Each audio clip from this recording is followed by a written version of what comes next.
ಹಿಜಾಬ್ ನಿಷೇಧ ಇನ್ನೊಂದು ಕತೆ, ಹೌದಾ? ಹೌದು ಸರ್. ವಂಡ್ರ್ ಸದ್ದು ಮಾಡ್ತಾ ಇದೆ.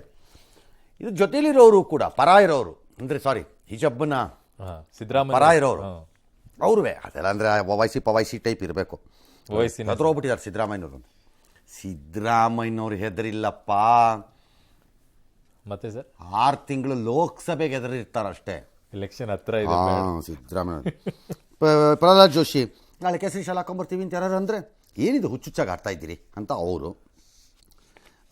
ಎಂ ಬಿ ಪಾಟೀಲು ಸೌಹಾರ್ದತೆ ಕೆಡಿಸಿದ್ದೆ ಬಿ ಜೆ ಪಿ ರಿಜಬ್ ವಿಚಾರದಲ್ಲಿ. ಆಯ್ತು ರೀ ನಿರ್ವಹಣೆ ಸಿ ಎಂಗೆ ಸಮಾನತೆ ಬೇಕಿಲ್ಲ ಅಂತ ಅವ್ರು ಇನ್ನೊಬ್ಬರು ಡ್ಯಾಶ್ ಡಿ ಕೆ ಶಿವಕುಮಾರ್ ಮಾತ್ರ ಹಿಜಬ್ಬ. ಹಾಗಂದರೆ ನಾವೇನು ಗೊತ್ತೇ ಇಲ್ವಲ್ಲ, ನಾವೇನು ಚರ್ಚೆನೇ ಮಾಡಿಲ್ವಲ್ಲ, ನಾವು ಯೋಚನೆನೂ ಮಾಡಿಲ್ವಲ್ಲ ಅದನ್ನ ಅವ್ರ ಸ್ಟೇಟ್ಮೆಂಟ್. ಅವರು ಉಪಮುಖ್ಯಮಂತ್ರಿಗಳು ಒಬ್ಬರು ಅಷ್ಟೇ ಮುಗೀತು, ಹೇಳಿದ್ರೆ ಆಯ್ತಪ್ಪ. ನಿಮ್ಮ ವೈಫಲ್ಯವನ್ನು ಮುಚ್ಚಿಕೊಳ್ಳಿಕ್ಕೆ ಈ ರೀತಿ ವಿವಾದವನ್ನು ಹುಟ್ಟಾಕೋದು ನಿಮ್ಮ ಕೆಲಸನ ಒಬ್ಬ ಮುಖ್ಯಮಂತ್ರಿಯಾಗಿ.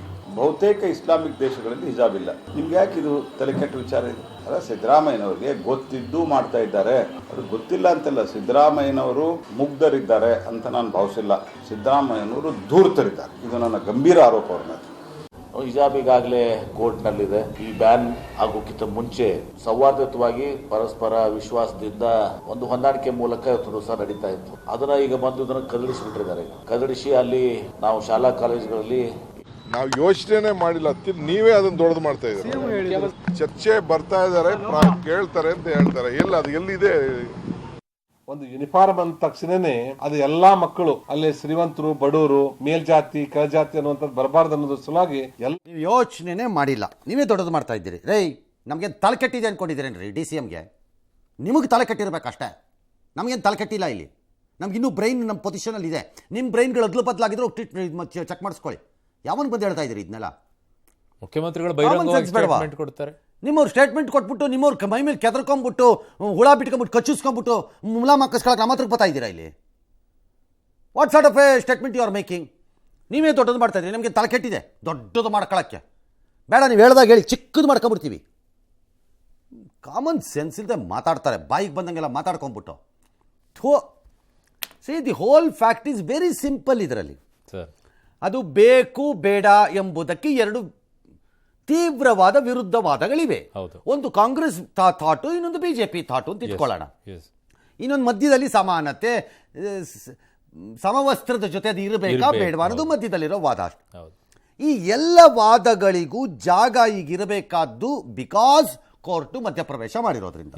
ಕಾಮನ್ ಸೆನ್ಸ್ ಇರಬೇಕು ಡಿ ಕೆ ಅವ್ರಿಗೆ. ಬೇರೆ ಎಲ್ಲದಕ್ಕೂ ನಾನು ಕೋರ್ಟ್ ಏನು ಹೇಳುತ್ತೆ ಅದಕ್ಕೆ ಮರ್ಯಾದೆ ಕೊಡ್ತೀನಿ, ನಂಗೆ ನಂಬಿಕೆ ಇದೆ. ನಿಮ್ಮ ಕೇಸ್ ಬಂದಾಗ ಹೇಳ್ತೀರಿ, ಈ ಕೇಸ್ಗಿಲ್ವಾ? ಇದು ಕೋರ್ಟ್ ಏನು ಹೇಳಬೇಕಿತ್ತು, ಹೋಗಿ ನೀವು ಯಾರು ಹೇಳಿದಾರೋ ಅವ್ರಿಗೆ. ಕೋರ್ಟಲ್ಲಿ ಇದ್ದಾಗ you have an option to go back to court. Court ಏನು ಹೇಳುತ್ತೋ ಅದು. ಇಲ್ಲ, ನಾವು ಕೋರ್ಟನ್ನು ಕೇರೆ ಮಾಡಲ್ಲ, ನಮ್ಮ ಪಡೆಗೆ ನಾವು ಮಾಡ್ಕೋತೀವಿ. ಮಾಡ್ರಪ್ಪ, ಯಾವನ್ ಬೇಡ ಅಂದವ್ ನಿಮ್ಮನ್ನ.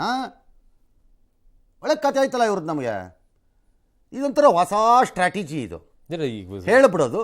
ಇದು ಮೀಡಿಯಾನವರು ತಿರ್ಚ್ಬಿಟ್ಟಿದ್ದೀರಿ, ವಿಡಿಯೋನ ತಿರ್ಚ್ಬಿಡೋದು, ಹೇಳಿಕೆಗಳನ್ನು ಎರಡನೇದು ಅಥವಾ ಅದಕ್ಕಿಂತ ಜಾಸ್ತಿ. ಇದು ದೊಡ್ಡದು ಮಾಡಬೇಡಿ, ನೀವು ಬೆಳೆಸಬೇಡಿ, ದೊಡ್ಡದು ಮಾಡಬೇಡಿ. ಎಂಥ ಲೆವೆಲ್ಗೆ ಬಂದುಬಿಟ್ರಿ ನಿಮ್ಮದು ಬುದ್ಧಿಗಳು ಅಂತ ಲೆಕ್ಕ ಹಾಕೊಳ್ಳಿ. ಮಾನ ಮರ್ಯಾದೆ ತಾಳತಂತ್ರ ಇಲ್ದಂಗಾಗಿದೆಯಾ ಅಂತ. ತಾಳತಂತ್ರ ಇಲ್ದಂಗಾಗ್ಬಿಟ್ಟಿದೆ. ಯಾವನಿಗೆ ಗೊತ್ತ್ರಿ ಏನಾಗಿದೆ? ಅಧಿಕಾರದ ಮತಗಳೆಲ್ಲ ಸುಮ್ಮನೆ ಹಿಂಗೆ ಆರಿಸತ್ವೆ, ಎಲ್ಲರೂ ಬಾಯಿಗೆ ಬಂದಂಗೆ ಮಾತಾಡ್ತಾರೆ. ಎಸ್. ಇನ್ನು ರೆಬಲ್ ಯತ್ನಾಳ್ ಅವರಿಗೆ ಬಿಜೆಪಿ ಹೈಕಮಾಂಡ್ ಮತ್ತೊಮ್ಮೆ ಶಾಕ್ ಕೊಟ್ಟಿದೆ. ಚುನಾವಣೆ ನಡೆದ 7 ತಿಂಗಳ ಬಳಿಕ ಪರಿಷತ್ ವಿಪಕ್ಷ ನಾಯಕ ಸೇರಿ ಖಾಲಿ ಇದ್ದ ವಿವಿಧ ಸ್ಥಾನಗಳಿಗೆಲ್ಲ ನೇಮಕ ಮಾಡಿದ್ದಾರೆ. ಹೈಕಮಾಂಡ್ ಒಪ್ಪಿಗೆ ಪಡ್ಕೊಂಡು ವಿಜೇಂದ್ರ ಅವರು ರಿಲೀಸ್ ಮಾಡಿದ್ದಾರೆ ಪಟ್ಟಿಯನ್ನು. ಆದರೆ ಯತ್ನಾಳ್ ಅವರಿಗೆ ಯಾವುದೇ ಸ್ಥಾನ ಇಲ್ಲ. ಅತೃಪ್ತರ ಗುಂಪಿನಲ್ಲಿದ್ದಂಥ ಅರವಿಂದ್ ಬೆಲ್ಲದವರಿಗೆ ವಿಧಾನಸಭೆಯ ವಿಪಕ್ಷ ಉಪನಾಯಕನ ಸ್ಥಾನ ಕೊಟ್ಟಿದ್ದಾರೆ. ಇನ್ನು ಪರಿಷತ್ ವಿಪಕ್ಷ ನಾಯಕನ ಸ್ಥಾನಕ್ಕೆ ಕೋಟಾ ಶ್ರೀನಿವಾಸ್ ಪೂಜಾರಿ ಅವರನ್ನು ಆಯ್ಕೆ ಮಾಡಿದ್ದಾರೆ.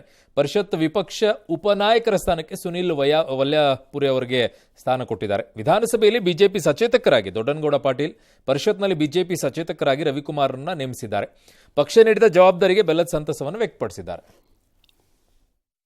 ಒಂದು ಜವಾಬ್ದಾರಿ ಉತ್ತರ ಕರ್ನಾಟಕದ ಧ್ವನಿಯಾಗಿ ಅಭಿಲಾಷೆಗಳಿಗೆ, ಜನರ ಆಶೋತ್ತರಗಳಿಗೆ ಒಂದು ಕೆಲಸ ಮಾಡೋಕ್ಕೆ ಇದೊಂದು ಅವಕಾಶ. ಹಾಗಾಗಿ ಸರ್ಕಾರ ಏನು ತಪ್ಪು ಮಾಡತ್ತೆ ಅದನ್ನು ಕಟ್ಟಿ ಹಾಕುವಂಥ ಕೆಲಸ, ಸರ್ಕಾರವನ್ನು ಸರಿಯಾದ ಮಾರ್ಗದಲ್ಲಿ ಮುನ್ನಡೆಸಕ್ಕೆ ನಾ ಏನು ಕೆಲಸ ಮಾಡಬೇಕು ಅದನ್ನು ಮಾಡ್ತೇನೆ. ಅವ್ರು ಏನು ಹೇಳ್ತಿರ್ತಾರೆ ಅದ್ರ ಉಲ್ಟಾ ನಡೆದಿರ್ತೈತೆ ಒಳಗೆ. ಇವತ್ತೇನು ಯಡಿಯೂರಪ್ಪ ನೀನು ಹೇಳ್ಯಾರಲ್ಲ, ಈ ಕಂಪ್ಲೇಂಟ್ ಕೊಟ್ಟಾರ ಅವ್ರು ಕೊಟ್ಟಾರ, ಅವ್ರದ್ದು ಏನೋ ನಡೆಯಲಾಗೈತೆ ಅಂತ ಹೇಳಿ ಮುಂದೆ ಮರ್ಯಾದೆ ಹೋಗಬಾರ್ದು, ಮತ್ತೆ 14 ನೋಟಿಸ್ ಕೊಡಲಿಲ್ಲ, 14 ಹೊರಗೆ ಹಾಕಲಿಲ್ಲ, ನಮ್ಮ ಮರ್ಯಾದೆ ಹೋಗಬಾರ್ದಂತ ಅವ್ರು ಇಂಥ ಅವ್ರು ಏನೇನು ಮಾತಾಡ್ತಾರೆ ಅನ್ನೋಂಥದ್ದು ಅವ್ರಿಗೆ ಅರ್ಥ ಆಗುತ್ತೆ ಇಲ್ಲ ಅನ್ನೋದು ಗೊತ್ತಿಲ್ಲ. ಯಾರಾದರೂ ಹಾದಿ ಬೀದಿಯಲ್ಲಿ ಹೋಗೋಂಥವ್ರಿಗೆ ಮಾತಾಡ್ಕೊತ ಹೋಗಿದ್ರೆ ಅವ್ರು ಮಾತಾಡ್ಕೊತ ಹೋಗ್ಲಿ, ಅದ್ರ ಬಗ್ಗೆ ನಾವು ಉತ್ತರ ಕೊಡುವಂಥ ರಾಜಕೀಯ ಏನೋ ಎತ್ತ ನಂಗೆ ಗೊತ್ತಿಲ್ಲ. ಬಟ್ ಪೊಲಿಟಿಕಲಿ ನಿಮ್ಮ ಹೈಕಮಾಂಡ್ BJPನವರು ಆ ಯತ್ನಾಳ್ಗೆ ಏನಾದ್ರು ಒಂದು ಸಂದೇಶ ರವಾನಿನ ಈ ಥರ ಎಲ್ಲ ಮಾಡ್ತಿದ್ದಾರೋ, ಎಲ್ಲರನ್ನೂ ಕಂಟ್ರೋಲ್ ಮಾಡೋಕ್ಕಾಗ್ತಿದೆ, ಅವರೊಬ್ಬರನ್ನ ಕಂಟ್ರೋಲ್ ಮಾಡೋಕ್ಕೆ ಮಾತ್ರ ಕಂಟ್ರೋಲ್ ಮಾಡೋಕ್ಕಾಗಲ್ಲ ಅನ್ನೋ ಪಾಯಿಂಟ್ ನನ್ನ ಹತ್ರ ಹೇಳಕ್ಕೆ ಬರಬೇಡಿ. Okay, I think they are giving some space ಅವ್ರಿಗೆ. ಅವ್ರಿಗೆ ಕಳಿಸ್ತಿರೋ ಸೂಕ್ಷ್ಮವಾದ ಸಂದೇಶಗಳು ಅವ್ರಿಗೆ ರವಾನೆನೂ ಆಗ್ತಿಲ್ಲ, ಟಚ್ ಆಗ್ತಿಲ್ಲ ಅನ್ಸುತ್ತೆ. ಅಲ್ಟಿಮೇಟ್ಲಿ ಇದು ಹೀಗೆ ನಿಲ್ಲಲ್ಲ. It will has to be ಒಂದು ಡಿಸಿಷನ್ಗೆ ಬರಬೇಕು. ಅವರು ಬರದೇ ಇದ್ದರೆ ಅದಕ್ಕೆ ನೀವು ಯತ್ನಾಳನ್ನು ಬ್ಲೇಮ್ ಮಾಡಬಾರ್ದು. ಮತ್ತೆ ಸರ್, ಬೆನ್ನು ಮೂಳೆ ಇಲ್ಲದ ಹೈಕಮಾಂಡು, ಓಕೆ, ನರದೌರ್ಬಲ್ಯದಿಂದ ನರಳುತ್ತಿರುವ ರಾಜ್ಯದ ಮಟ್ಟದ ಲೋಕಮಾಂಡು ಅಂತ ಹೇಳಬೇಕು ಅದನ್ನು. ಸಮಸ್ಯೆ ಅಲ್ಲ, ಅವ್ರಿಗೆ ಯಾಕ್ರಿ ಬೈತೀರಿ? ಓಕೆ, ಸಮಸ್ಯೆ ಇರೋದು ಇಲ್ಲಿ. ಓಕೆ, ಇನ್ನು ಸಿದ್ದರಾಮಯ್ಯ ಸರ್ಕಾರ ಪಾತನ ಮತ್ತೆ ಟಾಕ. ಹಾ ಸರ್, ಮತ್ತೆ ಚರ್ಚೆ ಆದಾಗ ನಾವು ನೋಡೋಣ. ಕೋಮಾಲ್ ಇದೆಯಾ? ಯಾರಪ್ಪ ಅದು? ಗೋವಿಂದ ಕಾರಜೋಳ. ಈಗ ಸದ್ಯಕ್ಕೆ ಯಾರು ಹೇಳಿದ್ದು ಇದನ್ನ? ಮುರುಗೇಶ್ ನಿರಾಣಿಯವರು.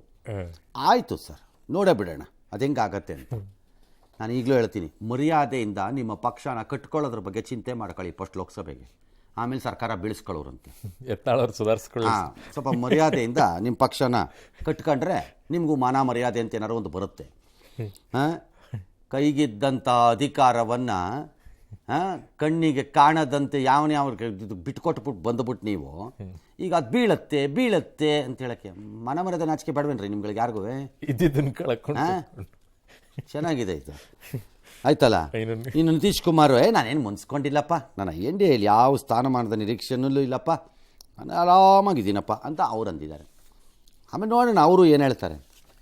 ಭಾರತೀಯ ಜನತಾ ಪಾರ್ಟಿ ಸರ್ಕಾರವನ್ನು ಕರ್ನಾಟಕದಲ್ಲಿ ನಾವು ತೊಗೊಂಬರ್ತೇವೆ, ಅದರೊಳಗನೆ ಡಮಾರ್ ಅನ್ನುವಂಥದ್ದು ಸಾಧ್ಯತೆ ಇದೆ. ಇದೇನು ಈಗಿರುವಂಥ ಕಾಂಗ್ರೆಸ್ಸಿನ ಪರಿಸ್ಥಿತಿಯನ್ನು ನೋಡಿದರೆ ಅವರೇನು ಇನ್ನೊಂದು 5-6 ತಿಂಗಳೇನು ಮುಂದೆ ಹೋಗೋದಿಲ್ಲ. ಇಡೀ ಕರ್ನಾಟಕ ರಾಜ್ಯದ ಕಾಂಗ್ರೆಸ್ ಮುಳುಗ್ತಿರತಕ್ಕಂಥ ಹಡಗದು ಈಗಾಗಲೇ ಮೊನ್ನೆ 5 ಕಾಂಗ್ರೆಸ್ಸು ಮುಳುಗೋ ಹಡಗೋ ತೇಲೋ ಹಡಗೋ, ಕರ್ನಾಟಕದಲ್ಲಿ ನೀವು ಮುಳುಗ್ತಿದ್ದೀರೋ ತೇಲ್ತಿದ್ದೀರೋ ನೋಡ್ಕೊಳ್ಳಿ. ಮರ್ಯಾದೆ ಇದ್ದರೆ ನಿಮಗೆ BJPಯವರು ಅರ್ಧ ಬೋಟ್ ಫಸ್ಟು ನೀವು ಮುಳುಗ್ತಿದ್ದೀರೋ ತೇಲ್ತಿದ್ದೀರೋ ನೋಡ್ಕೊಳ್ಳಿ ಅದನ್ನು ಕರೆಕ್ಟಾಗಿ.